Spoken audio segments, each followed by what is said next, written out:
আপনার শ্বশুর হিজড়া? কি হলো বৌমা, এসো। হ্যাঁ বাবা, আসছি। বাবা, আপনি বাড়িতে যান, আমি ভুল করে আপনার ওষুধটা ফার্মেসিতে রেখে আসছি, আমি ওটা নিয়ে আসছি। ঠিক আছে মা, খুব তাড়াতাড়ি এসো। আচ্ছা যান আচ্ছা মা, আপনি। ঠিক আছে, যাও। এই ছেলে, এই দাঁড়া বলছি, এই দাঁড়া। এই, তুই কি আমাকে ইচ্ছে করে ধাক্কা মেরেছিস? আর পিছনে যে লেখাটা, ওইটা কি আমাকে উদ্দেশ্য করে লিখেছিস? হ্যাঁ ম্যাডাম, আমি আমার পিছনে যে লেখাটা লিখেছি সেটা আমি আপনাকে উদ্দেশ্য করে লিখেছি। এই, তোর সাহস কত বড়, তুই আমাকে চিনিস যে তুই পিছনে লিখেছিস আপনার শ্বশুর একজন হিজড়া? এই, তোর কি কমন সেন্স নেই? আমার শ্বশুর যদি হিজড়াই হয় তাহলে আমার স্বামী কোথা থেকে এসেছে বল? ম্যাডাম শুনুন, আপনি তো উত্তেজিত হবেন না, আমার কমন সেন্সের অভাব নেই, আমার কমন সেন্স ঠিকই আছে। আপনার শ্বশুর হিজড়া মানে হিজড়া, আমি যেটা বলেছি ঠিকই বলেছি। আর শুনুন, আপনার সাথে না এত কথা বলার সময় আমার হাতে নেই, আপনাকে আমার বলার দরকার, আমি বলছি। এখন আপনি যদি বিশ্বাস করেন তো করলেন, আর যদি না করেন তাহলে তো আরো ভালো। আপনি থাকেন, আমি গেলাম। এই এই ছেলে, শুন বলছি, শুন। আরে ছেলেটা এটা কি বলে গেল? বিষয়টা তো আমার সন্দেহজনক মনে হচ্ছে। যেভাবেই হোক এটা আমার তল্লাশা করতেই হবে, আসলে কি আমার শ্বশুর হিজড়া কিনা। এই কি হয়েছে? তুমি আমাকে এত ইমার্জেন্সি ডাকলে কেন? জানো আমার অফিসের কাজ ফেলে রেখে আমাকে আসতে হলো? দরকার আছে বলেই তো তোমাকে আমি ডেকেছি।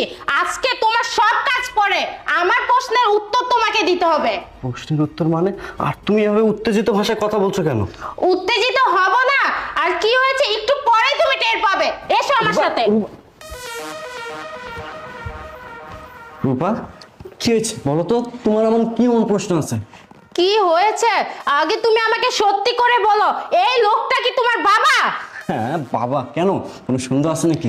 সন্দেহ আছে বলেই তো তোমাকে আমি জিজ্ঞেস করছি। আর আজকে যদি তুমি সত্যি কথা আমাকে না বলো, আমি কিন্তু এই মুহূর্তে তোমার বাড়ি থেকে বেরিয়ে যাব। কি এমন সত্য কথা বলবো? আমার এটা তো বাবা, তুমি ভালো করে জানো। এই চুপ করো, তুমি কি মনে করেছো আমি কিচ্ছু জানি না? আমি সব জানি। কি জানো তুমি? আমি কি জানি? আমি জানি এই লোকটা তোমার পিতা না, এই লোকটা হলো একটা হিজড়া। আর একটা হিজড়া সন্তানের বাবা কি করে হয়? চুপ করো বাবা। কেন চুপ করব? সত্যটা বলেছি, এখন ভালো লাগছে না তাই না? বৌমা চুপ করো। একদম গুরুজনের সঙ্গে কিভাবে কথা বলতে হয় এটাও কি তোমার বাবা মা তোমাকে শেখায়নি? একজন গুরুজনের সাথে কিভাবে কথা বলতে হয় সেটা আমাকে শিখিয়েছে, কিন্তু একটা হিজড়ার সাথে কিভাবে কথা বলতে হয় সেটা আমাকে শিখায়নি। চুপ করো বাবা। কেন চুপ করব? আপনি একজন হিজড়া, এর থেকে ভালো ব্যবহার আপনার সাথে করতে পারবো না। রূপা, তুমি কি এসব উল্টাপাল্টা কথা বলতেছো? আমার বাবা কেন হিজড়া হবে? কেন উল্টাপাল্টা কথা বলবো? আজকে আমি সব সত্যটা জেনে গেছি।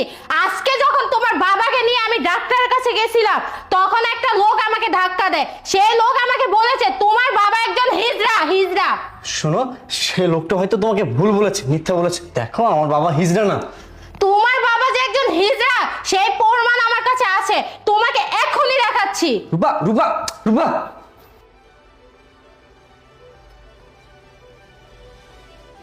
বাবা তুমি টেনশন করো না, আমি দেখতেছি বিষয়টা। এই নাও, এখানে পুরো প্রমাণ আছে তোমার বাবা একজন হিজড়া। হিজড়া হিজড়া রূপা, আমার বাবা একজন অসুস্থ মানুষ, তার সাথে কিভাবে কথা বলতে হয়, কিভাবে আচরণ করতে হয় সেটা কি তুমি জানো না?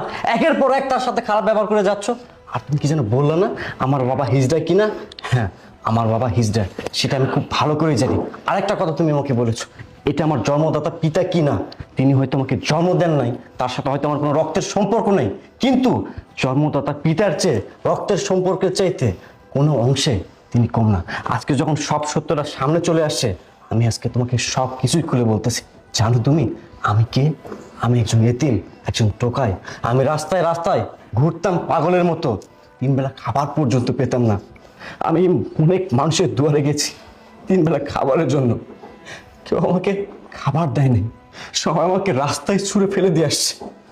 ভাগ্যক্রমে এই মানুষটার সাথে আমার দেখা হয়। এই মানুষটা তখন আমাকে তার বাসায় নিয়ে আসেন।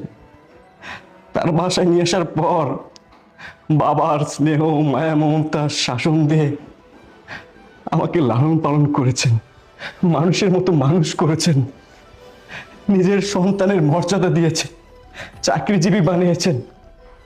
ইনি শুধু মানুষ না, ইনি একজন ফেরেশতা। আমি আমার মা বাবা বলতে আমি এনাকেই বুঝি। আমার মা বাবা কে আমি জানি না, এই মানুষটাই আমার কাছে সব কিছু। এই মানুষটাই আমার কাছে আমার মাথার তাজ। এটাই হলো সত্য ঘটনা রূপা। ও এটাই সত্যি, এটা তোমার আসল বাবা না, তুমি একজন রাস্তার ছেলে। আর আমি এতদিন একটা রাস্তার ছেলের সাথে সংসার করেছিলাম। আমি তো তোমাকে ভালোবাসতাম তোমার অর্থ সম্পদ দেখে। এখন যেহেতু তুমি একটা রাস্তার ছেলে, তোমার কোনো কিচ্ছুই নেই। আর যাই হোক, আমার মতো মেয়ে তোমার সাথে সংসার করবে না। আমি এই মুহূর্তে তোমার বাড়ি থেকে চলে যাব। রূপা শোনো, তুমি কি জানো আমার বাবা যখন অসুস্থ ছিলেন তখন তার স্থাবর যত সকল সম্পত্তি আছে সবকিছু আমার নাম লিখে দিছে। আরে আশরাফ, আমি তো এতক্ষণ তোমার সাথে মজা করছিলাম। আমি দেখতে চাইছিলাম যে তুমি আমাকে কি বলো। আসলে আমি তোমার সংসার করতে চাই।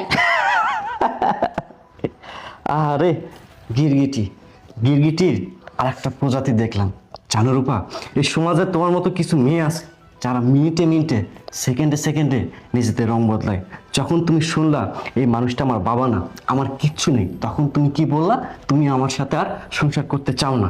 যখন শুনলা এই মানুষটা তার স্থাবর যত সয় সম্পত্তি আছে সব কিছু আমার নামে লিখে দিছেন, তখন তুমি কি করলা? আমার সাথে সংসার করতে চাইলা। এখানেই ক্লিয়ার হয়ে গেল আসলে তুমি আমাকে কখনোই ভালোবাসো নাই। তুমি ভালোবাসো আমার ধন সম্পদ টাকা পয়সাকে।